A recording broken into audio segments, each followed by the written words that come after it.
नमस्कार। ये है लाल किला, ये है कुतुब मीनार, ये है दिल्ली मेट्रो और ये है इंडिया गेट की खूबसूरत झलक। और ये सब हैं हमारे भारत की प्यारी राजधानी दिल्ली में। और आज हम दिल्ली से लगभग 1018.5 किलोमीटर दूर स्थित गुजरात की जान वडोदरा शहर में हैं। और आज हम यहाँ पर स्थित इस सुंदर लक्ष्मी विलास महल के बारे में जानने वाले हैं, तो अंत तक हमारे साथ बने रहिए। इस पैलेस का निर्माण 1890 में गायकवाड़ परिवार द्वारा किया गया था।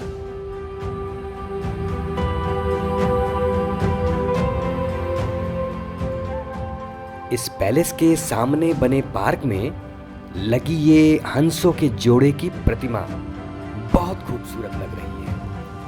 इस मूर्ति में महिला द्वारा अपने बालक को टोकरे में अपने सर पर बिठाकर ले जाने का दृश्य मां की ममता को दर्शाता है।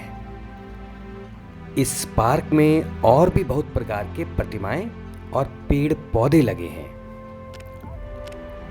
इस पैलेस को इंडो सार्सेनिक रिवाइवल वास्तुकला पर आधारित किया गया था, जिसे महाराजा सयाजी राव गायकवाड़ ने उस समय 27 लाख की लागत से बनवाया था। इस महल का मुख्य वास्तुकार मेजर चार्ल्स मंथ को माना जाता है। उस समय इसमें लिफ्ट जैसी आधुनिक सुविधाएं भी थी।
और इसका इंटीरियर एक बड़े यूरोपीय देश के घर की याद दिलाता है।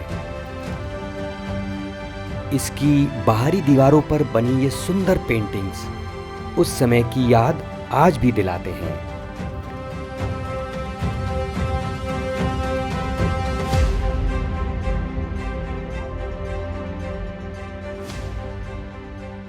यहाँ पर आज कुछ स्कूल के बच्चे भी आए हैं और यहाँ पर बच्चों के मास्टर द्वारा ये समझाने का प्रयत्न किया जा रहा है कि जब आप किसी ऐसी खूबसूरत धरोहर को देखने आए तो यहाँ आकर इसकी सुंदरता और इसके इतिहास को अवश्य जानें।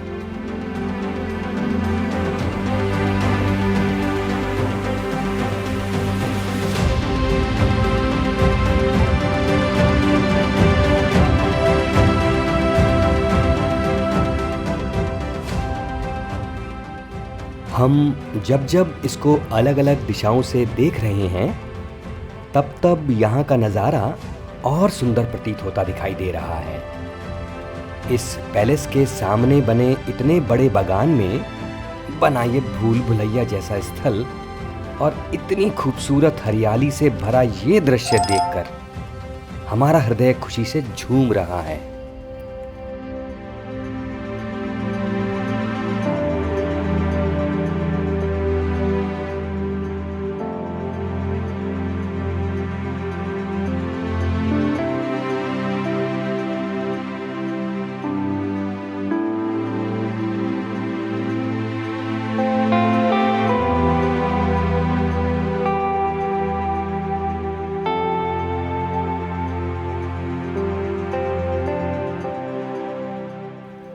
अब इस सुंदरता से भरे पैलेस से विदा लेते हैं और चलते हैं इसके पास स्थित यहाँ के शाही बैंक्वेट्स व कन्वेंशन सेंटर की ओर।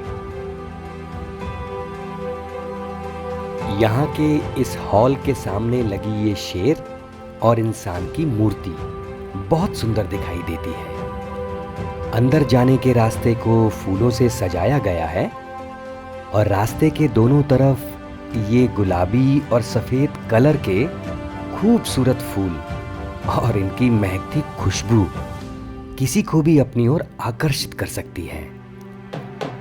यहाँ पर गुजराती परंपरागत वेशभूषा धारण किए और यहाँ की लोक संगीत मंडली द्वारा अतिथियों का स्वागत किया जा रहा है। यह हॉल सभी अवसरों के लिए वडोदरा का सबसे उत्कृष्ट पता है, जहां लोग यादें बनाने के लिए एक साथ आते हैं।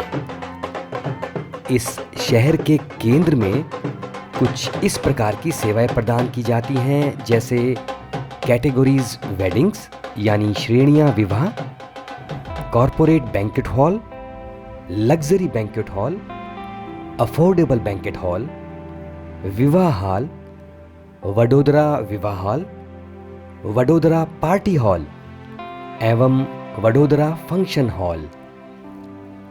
यह पैलेस भारत में सर्वश्रेष्ठ बैंक्वेट हॉल है। इस हॉल में बैठने और विश्राम करने के लिए बहुत सुगम व्यवस्थाएं उपलब्ध हैं। यहाँ पर इन व्यक्ति के रिटायरमेंट का समारोह चल रहा है। अगर आप विवाह या अपने किसी कार्यक्रम के लिए कहीं विदेश जाने का विचार कर रहे हैं, तो आप इस सुंदरता से भरे इस स्थान पर आइए और एक बार आप यहाँ आकर देखिए, क्योंकि यहाँ आकर आपको केवल आनंद ही आनंद मिलेगा और ये आपको विदेशी मुद्रा के अनुरूप सस्ता भी पड़ेगा।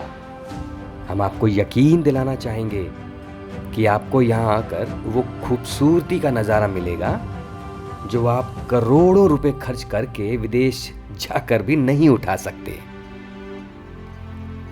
अब इस स्थान से बाहर निकलकर चलते हैं इसके पास में स्थित यहाँ के कीर्ति मंदिर में। 1936 में गायकवाड़ राजवंश के शाही मकबरे के रूप में निर्मित कीर्ति मंदिर, यह शहर के मध्य में स्थित भव्य इमारत महाराजा सयाजीराव गायकवाड़ के रजत जयंती समारोह के सम्मान में स्थापित की गई थी।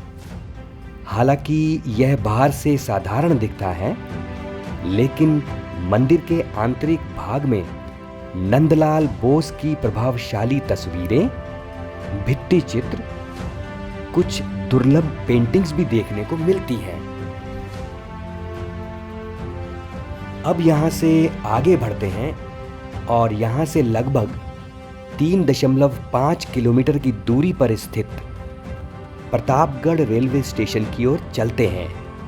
इस स्टेशन का निर्माण 1861 में तत्कालीन गायकवाड़ शासक महाराजा खंडेराव द्वारा बॉम्बे, बड़ौदा और मध्य भारत रेलवे कंपनी के लिए किया गया था और वर्तमान में इस इमारत का निर्माण भारत रेलवे द्वारा 1954 में मूल छोटे स्टेशन को ध्वस्त करके किया गया था। स्टेशन ने 9 जनवरी 2010 को अपनी स्थापना के 150 वर्ष पूरे होने का जश्न मनाया था। यहाँ पर ट्रेनों को खड़े करने की बहुत जगह उपलब्ध है और ट्रेनों के पार्ट्स व अतिरिक्त पुर्जे रखने की भी सुविधा है, जैसे ये पुर्जे काटने वाली मशीन। यहाँ पर ये ट्रेन के इंजन का ढांचा रखने की सुविधा भी उपलब्ध है और ये अपने गंतव्य की ओर जाने को तैयार ट्रेन का ये इंजन, इसका गहरा नीला और नारंगी रंग इसकी सुंदरता को और बढ़ाता है और अंदर लगा ये हरा रंग आंखों को ठंडक प्रदान करता है।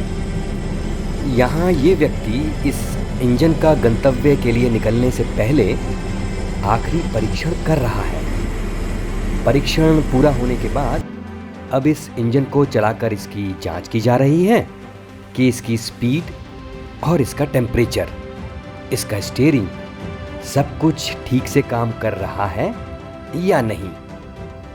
फिर इसके बाद इस इंजन को इसकी बोगियों के साथ जोड़कर इस ट्रेन के गंतव्य स्थान के लिए भेज दिया जाएगा। इस एपिसोड को यहीं समाप्त करते हैं और मिलते हैं आपसे अगले एपिसोड में। हमारे साथ बने रहने के लिए आपका बहुत धन्यवाद। जय हिंद, जय भारत।